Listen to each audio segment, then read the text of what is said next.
My brother-in-law, Kevin, surprised us by saying, "Truth is, I sold our house." My husband and I were so shocked that we couldn't speak. But the most surprised person was my mother-in-law. She asked why we did that and why we hadn't come to pick her up. My mother-in-law was really upset and started arguing with Kevin to calm down. Kevin tried to explain why he sold the house.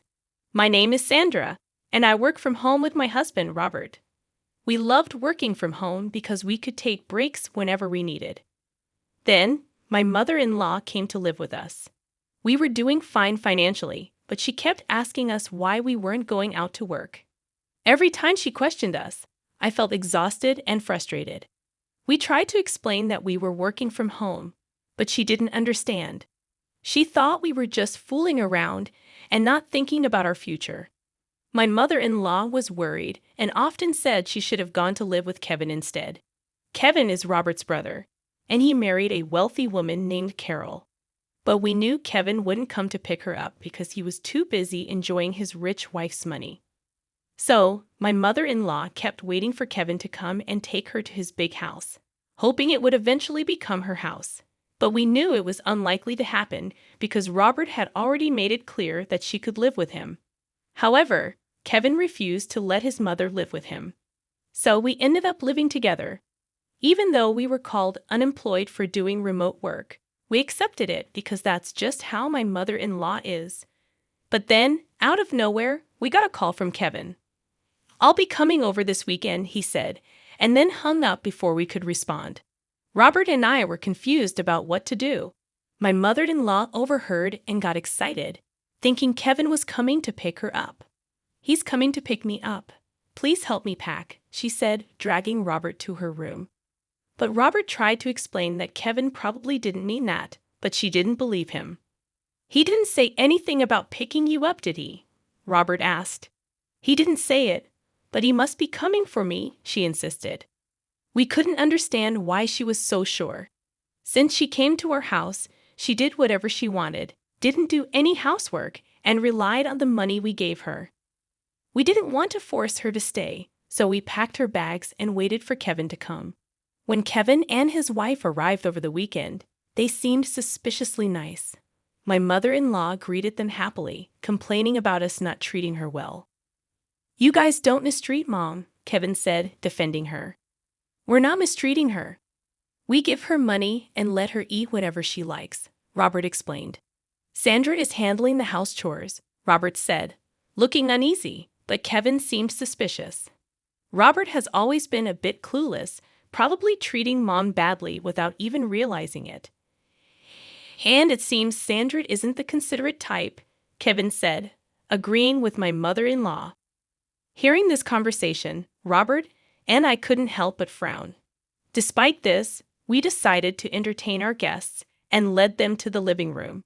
We all sat around the table, with Robert and me on one side and the couple on the other. "What are you sitting around for? Serve the tea," my mother-in-law demanded. "I thought you were going to make the tea, mother-in-law," I replied. Making an old woman work. "You see, Kevin, Sandra is this kind of person," she said, even fake crying. I was too stunned by her behavior to argue back.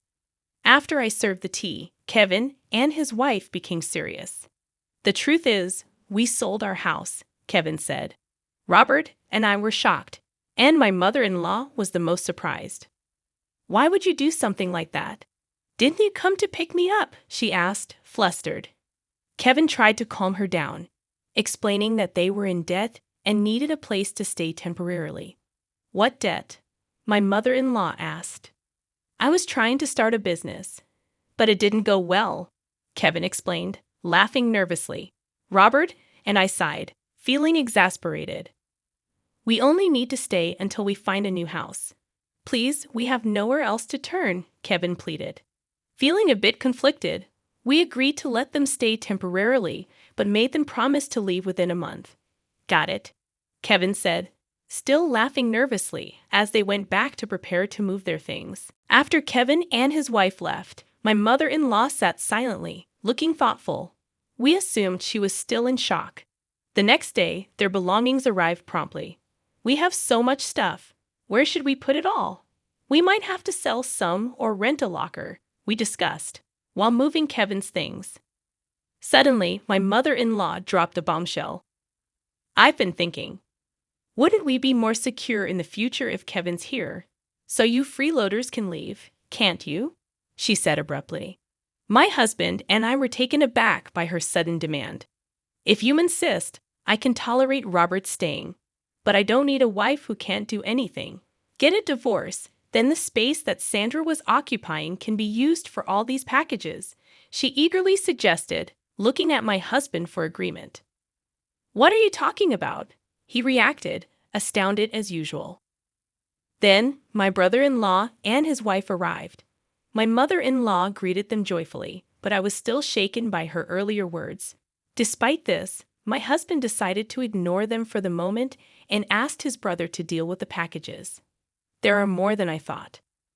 Try to reduce the number, rent a locker, or sell some if you have to, my husband suggested. But his brother didn't like the idea. These are important packages. How could I sell them? What if someone steals them from a locker or they get damaged? Are you going to take responsibility, bro? He retorted. My husband shook his head, disappointed by his brother's selfishness. This is our house, you know. It's only natural that you should endure some inconvenience.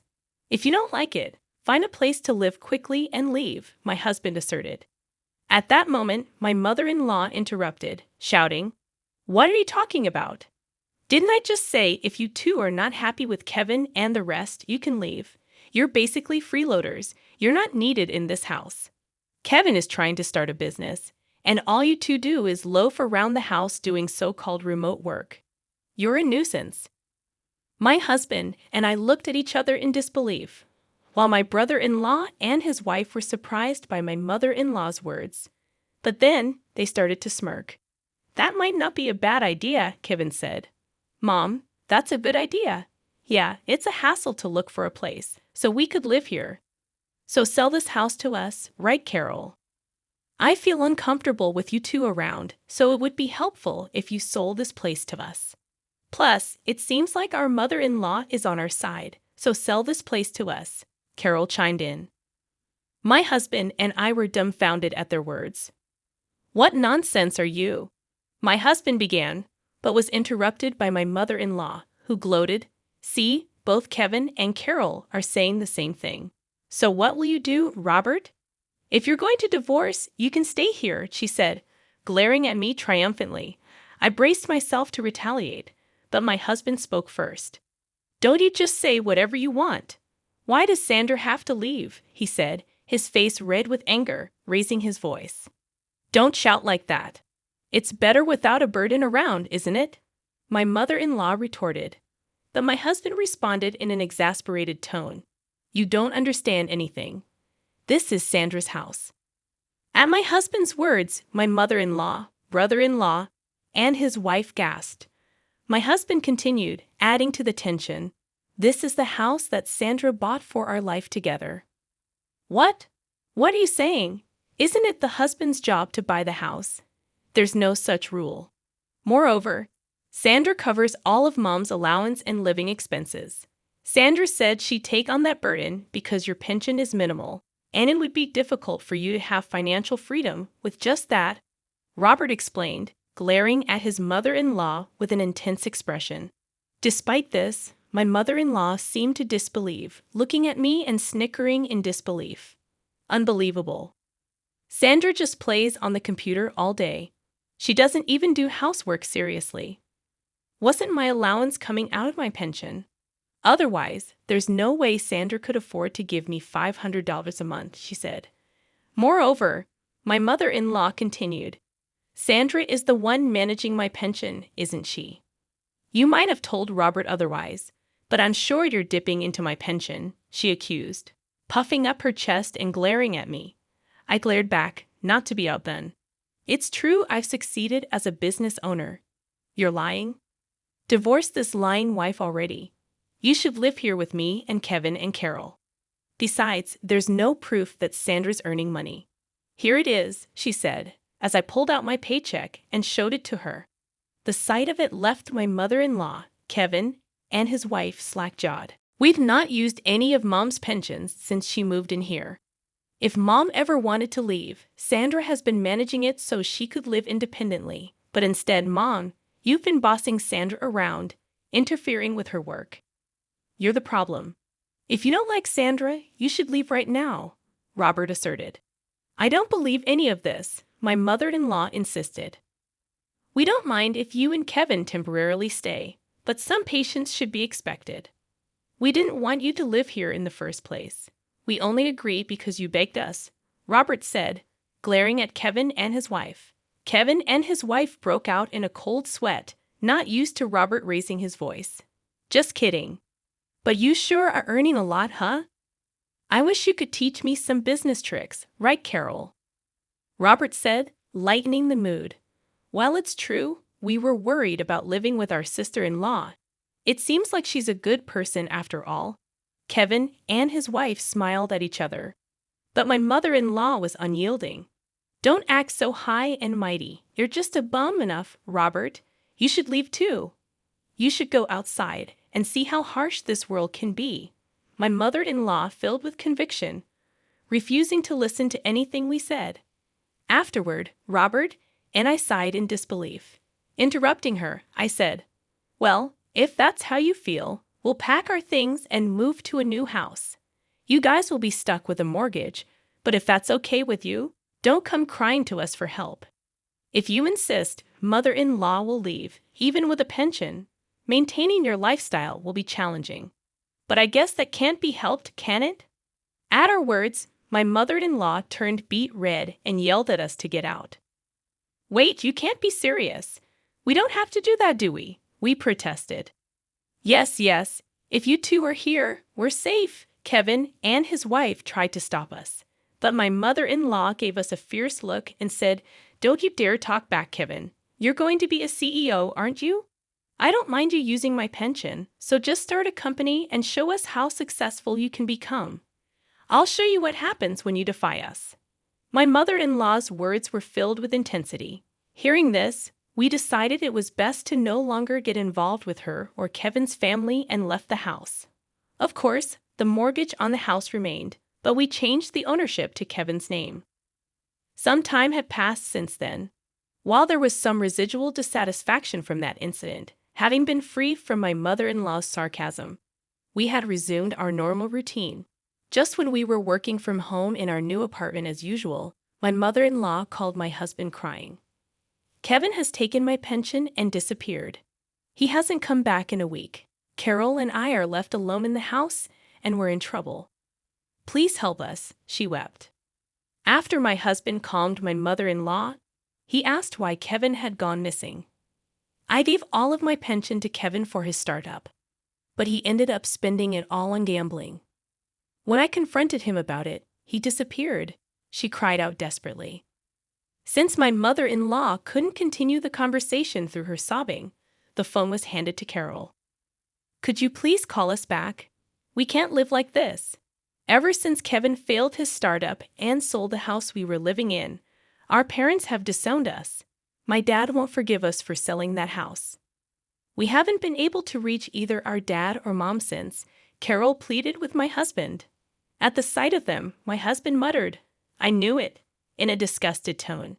That's unfortunate, but don't involve us. We warned you when we left, didn't we? Even if you come crying to us, we won't help you.